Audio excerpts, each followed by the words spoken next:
Hey there, and welcome to HisTime365. I'm so glad you're here for day 4 of our 365-day journey through the Bible.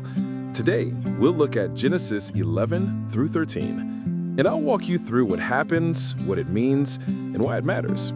I'll share a summary and some insights to help you see the big picture and connect with the heart of the scripture. During your quiet time, I encourage you to read today's lesson in a Bible translation that speaks to you best. Now grab a quiet moment, take a deep breath, and let's spend a few minutes giving God His time. Building towers and finding promises. Lessons from Genesis 11 through 13. Have you ever tried to build something so grand that it seemed impossible?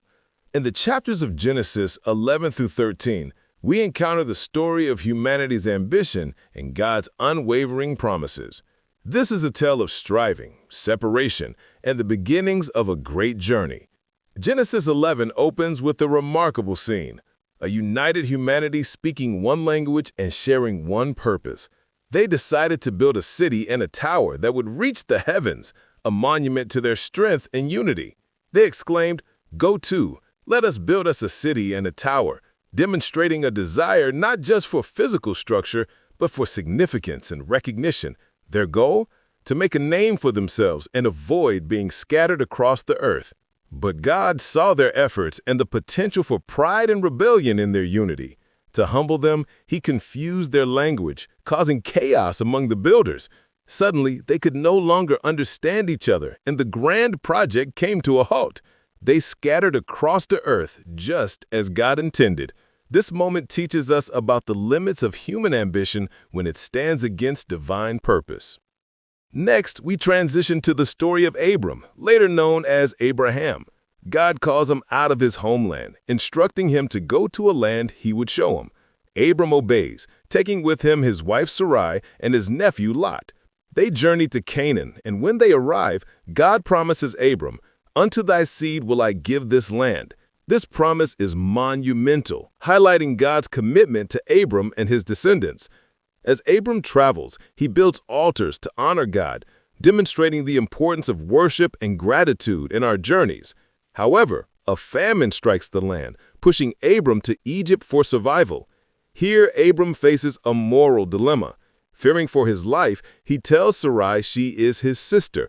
This decision leads to complications, showcasing that even the faithful can falter under pressure.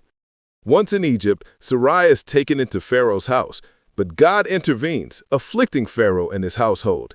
Eventually, Pharaoh realizes the truth and commands Abram to leave, returning him to the land of Canaan. This part of the story shows that despite our mistakes, God's protection and purposes prevail. In chapter 13, we see Abram and Lot returning to Canaan, but their wealth has grown so much that the land cannot support both of them. Abram shows great character and humility by allowing Lot to choose his portion first. Lot chooses the fertile plains of Jordan, near the city of Sodom, which appears prosperous, while Abram takes the less desirable land. This moment emphasizes a key principle of generosity and selflessness, where Abram prioritizes peace and relationship over personal gain. After Lot departs, God speaks to Abram again, reaffirming His promise, "Lift now thine eyes, and look from the place where thou art." God assures Abram that his descendants will be as numerous as the dust of the earth. This reassurance reflects the faithfulness of God in keeping His promises, despite the ups and downs of life. The story of Genesis 11 through 13 resonates with us today in many ways. For instance, how often do we find ourselves in a situation where our ambitions lead us to overlook important values? In the workplace, this might manifest as focusing solely on promotions or recognition, while neglecting relationships with colleagues or ethical practices.